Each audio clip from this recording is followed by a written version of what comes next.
Hey guys, Paragon here. Back after plunging deep into the intricacies of Diablo 4's inaugural season, the season of the Malignant, we've got some phenomenal insights here to unpack. After countless hours of grinding, fine-tuning strategies, and examining the freshest gear, I perfected an extraordinary powerful build, one that rains down a tempest of destruction onto our foes. Welcome to the updated final version of the build that I've been tirelessly refining.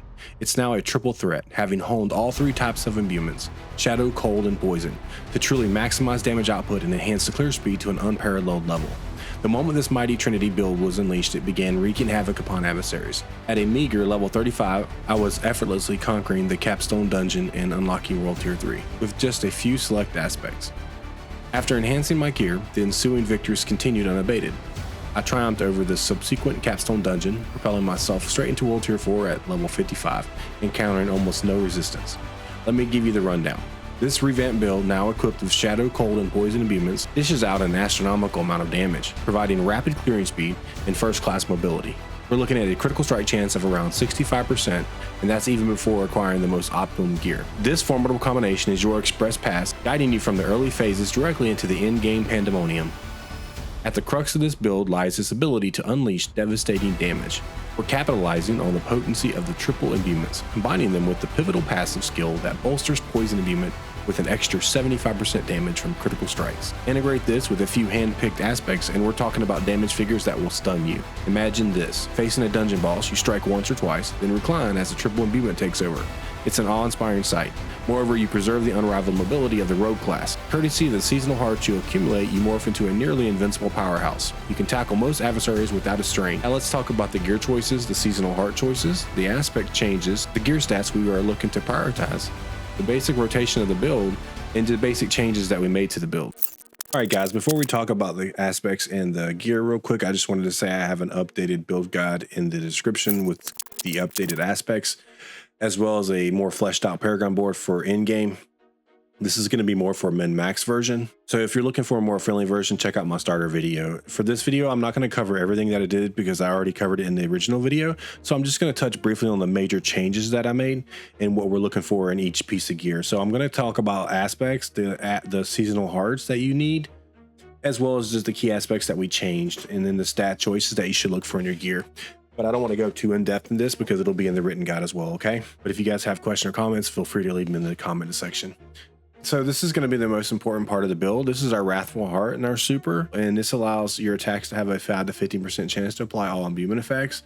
We don't care about the potency, but what we do care is getting the percent chance to apply this at as high as possible.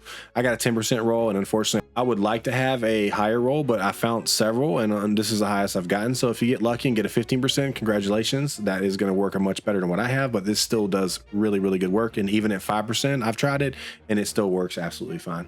And this is going to enable some of the few changes that we made to the build. So the second we're going to run, and it's essential, is running this Brutal Heart. This suppresses damage. I have a 20% roll here, and this is what you want is 20% because it just straight up suppresses 20% of incoming damage. And then whenever you use your trap, it causes the suppressed damage to explode. What's key here is not the fact that the explosion does damage, it's the fact that this thing just suppresses 20% of damage flat. So we're basically taking 20% less damage from this right off the bat. You combine this with the fact that Momentum key passive does 20% less damage also, and we're also running Aspect of Might on our chest, which grants 20% damage reduction for 2 to 6 seconds whenever we use our basic skill, which we'll constantly be using because it's Puncture, and we're going to be weaving Puncture in our combo in order to keep vulnerable up on enemies whenever we need to. So we won't be using Puncture all the time because of the amount of energy regeneration we have, but we will be using it enough to keep this up. So that's 60% reduced damage just for those 3 things alone.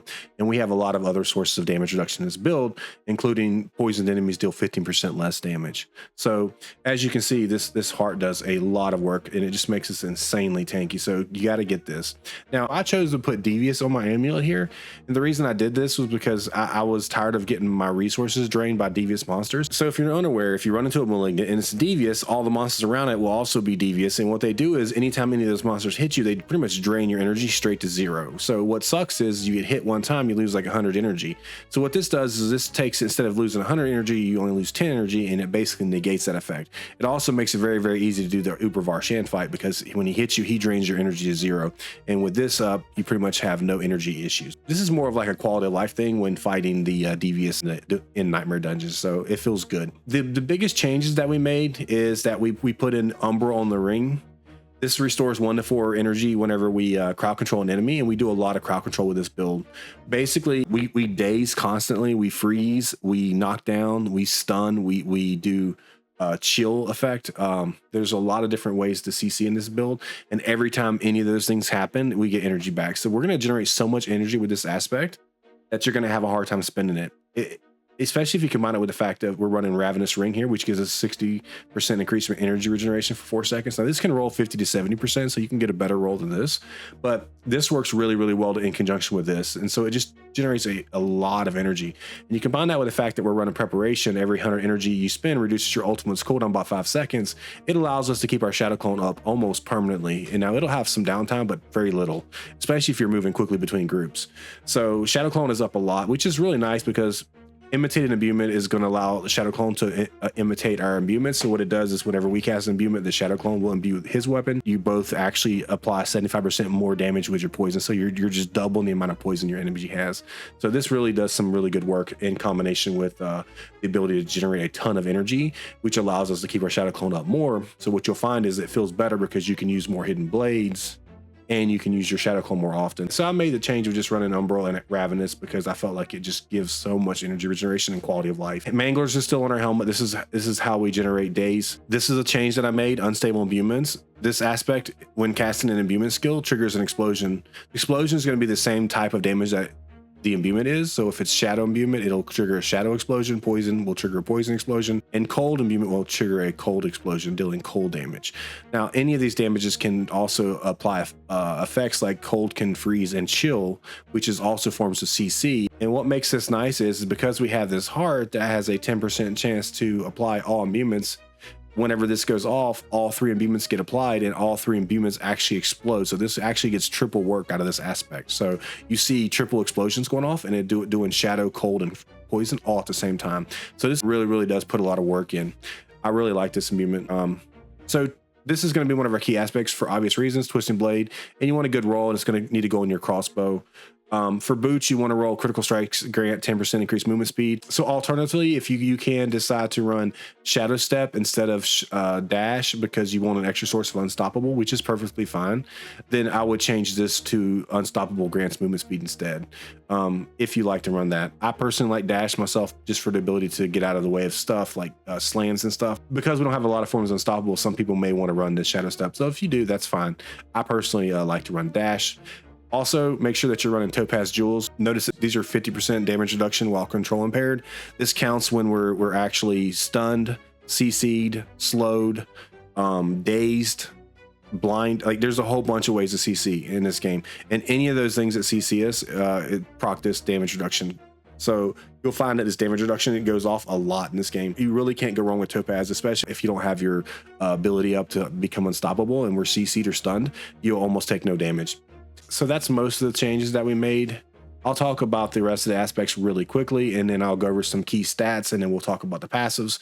I don't want to cover all the passives. I'm just going to cover the ones that we changed. The rest of the passives will be in the original video. If you haven't watched that, then check it out. This is my weapons here. We'll talk a little bit about stats on these. Now, these are all 800 and really pretty good, and I farmed all 3 of these in like an hour using the Uber Varshan farm. If you're not familiar with that, then check out my video on how to farm 800 item level gear. This is a great way to farm perfectly rolled items, and I've used it to farm these gear like really quickly. It's a really good way to farm 800 item level gear. So what we're running here is Bursting Venoms, and this allows our Critical Strikes, the Poison and Butte skills, to have a 10% chance to create a toxic pool. What's nice about this is this goes off whenever we use our Poison and Butte skill, but also it goes off whenever the Wrathful Heart procs. So Wrathful Heart will go off a lot, and it'll proc Poison Imbuement, and Wrathful Heart crits, it actually will also proc this. So you'll have this on the ground almost constantly. If you're watching the side here where I have some video plan of gameplay, you'll notice that I almost always have this up where I have unlimited imbuments going. This is going to be mandatory on Amulet, because our imbuement skills effects have a 60% more damage potency against vulnerable enemies, and because we keep everything vulnerable consistently, this is just going to do an insane amount of work. Now remember, this applies to all 3 of our imbuments, so all 3 of our imbuments will do 60% more potency. So this is increased freeze, increased shadow damage, increased cold damage, and increased poison damage. So this really does some serious work, and you're going to want this on your amulet. I think we covered everything else. So I switched out the armor aspect for this aspect, and this is Stolen Vigor, which each stack of momentum keep passive heals you for 179 life. So this can stack up to 3 times, and it's up almost consistently at 3 stacks all the time, because as soon as we start attacking, we almost consistently daze everything around us, and that's going to proc our momentum. So while this is up, it actually heals for like 550 life per second, and that's an insane amount of life if you think about it. Just look at the flask. Flask kill you for 559 life instantly. So if you think about that, every second you're getting like a free life flask instantly. So with this alone and all the other damage sources of mitigation, you're pretty much taking no damage, and you're not going to die. And so because of how well this heals, I made some changes to the passive tree also. So I just want to cover stats real quick. Critical strike chance is going to be key for this build, because every time we crit, we do 75% more damage. So you're going to favor crit on every piece of gear that you can get critical strike on. For this, you want to get +4 ranks of Twisting Blade, critical strike chance as high as possible. And then I would say go for like attack speed, and then try to get the 4th stat as critical strike damage with imbuement skills, or lucky hits fine. But the most important 3 things here is Twisting Blades, critical strike chance, and attack speed. For helmet, you want to get life, cooldown reduction, attack speed, and poison imbuement here. This is probably exactly the stats that I would look for, but the most important stats here are cooldown reduction and poison imbuement, and then any defensive stat you can get like life is good. For chest, you want to favor defensive damage stats like damage while close, damage while distant, and flat damage reduction. Also, imbuement damage, skill damage is not bad to have. So for legs, this is really one of your key sources of damage reduction. There's so many choices you can put here.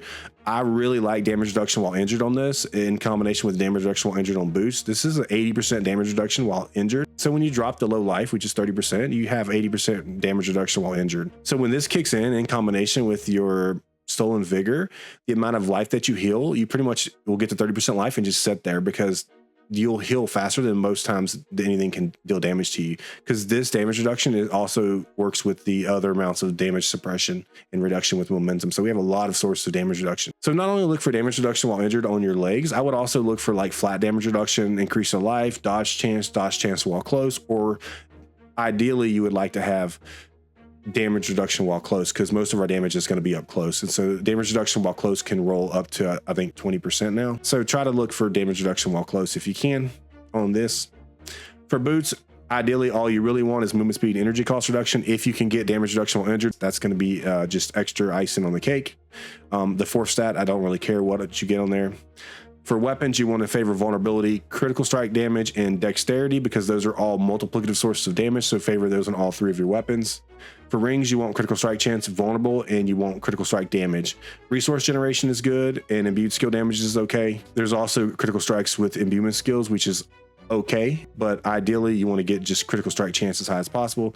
As you can see, this ring here, it needs a lot of work, and I could actually add in probably an extra 4 or 5% crit in my build. For amulets, you just want to go energy cost reduction here, and you want to ideally get movement speed, and then any other stats that's beneficial to you, like any passives. But the key thing you want is energy reduction, and ideally, if you can, get movement speed too, just because it feels good. Let's go over the passive tree real quick, and I'm just going to cover the changes. Again, I've already talked about the passive tree and how it synergizes well together and how to do the rotation in the previous video, so check that out if you haven't. This is just going to be the changes that I've made, and I've only made a couple changes, but I feel like they really work well together. So I've taken out 3 points in siphoning strikes. So this is how we were previously healing ourselves, and it was pretty good, but I found that with momentum healing us for 550 life per second, we no longer needed siphoning strikes. So this allowed me to take 3 out of here. And the other big change that we made was we just put 3 points into here and 3 points into here. So this basically gives us 15% increased critical strike chance when they're injured, And then this is key right here, is enemies affected by Shadow Imbuement take 12% non-physical damage. This is a multiplier. So whenever our Wrathful Heart goes off, it procs all three of the imbuements. This is going to go off and it's going to give us 12% more damage to both poison and to cold damage.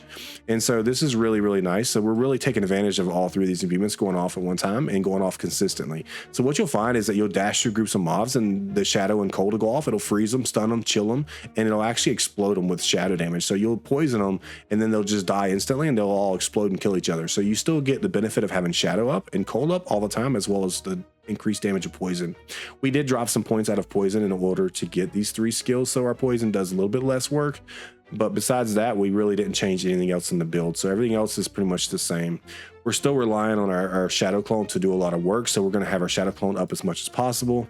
And then we're going to be popping our poison imbuments to do massive amounts of damage. And then when we get our procs, all 3 of these will go off at one time. So that's pretty much the gist of how the changes that I made. These really work well together. And that pretty much covers all the changes on the passage tree that I made compared to the last build. But again, this will be in the written build guide. As far as Paragon board goes, I'll have a updated Paragon board for like level 100 in the written build guide to cover all the major changes that we did. I put an original Paragon board in the original build guide for people that are just leveling, because if you don't have a lot of Paragon points, I would suggest going into that, because what this does is it allows us to go up and grab a lot of these rare nodes here, and it allows us to pick up stuff like these legendary nodes like exploit weakness and a lot of vulnerable damage. This is really good early on, but eventually you're going to want to respec this and take a more optimal route where we can get more glyphs. And I'll put the updated Paragon board in the new written build guide, because we want to take things like exploit, but we also want to take things like Bane. Bane has poison damage effects have a 10% chance to deal double the amount of damage of the duration. So when this procs, your poison just deals double damage. So this is straight up 10% more damage for poison because of the way it works. If you guys have any questions, let me know about the builder. If you have some suggestions that could work better, I'd love to hear it. This pretty much covers all the passive tree changes and gear changes. I think I've covered everything that's important. I found that this build does some insane work. I've been able to just blast through nightmare dungeons, clears dungeons extremely well. I don't think I died like one time because of just how tanky this build is. The only way you're going to die with this build, if you have it spec'd like I do, is basically by standing in something and going AFK. If you guys have any questions or comments, let me know. And there you have it, guys. The ultimate Diablo 4 Rogue Tri-Imbuement build, perfected and fine-tuned for the season of the Malignant. With this build, you're well on your way to dominating dungeons and decimating bosses, proving that you are indeed a force to be reckoned with. Remember, the true power of this build lies in its flexibility and the devastating combinations of shadow, cold, and poison imbuments. It's a recipe for unrelenting power, and I can't wait to hear about the carnage you'll cause with it in your hands. As always, stay tuned for more Diablo 4 content. I'll be back with more insights, strategies, and potent builds that will give you the upper hand in your Diablo 4 journey. And if you found this guide helpful, don't forget to like, share, and subscribe for more tips, tricks, and comprehensive guides. This is Paragon, signing off. Stay strong, keep grinding, and may your adventures in the world of Diablo 4 be filled with epic loot and glorious victories. Until next time, keep those blades sharp, and happy hunting.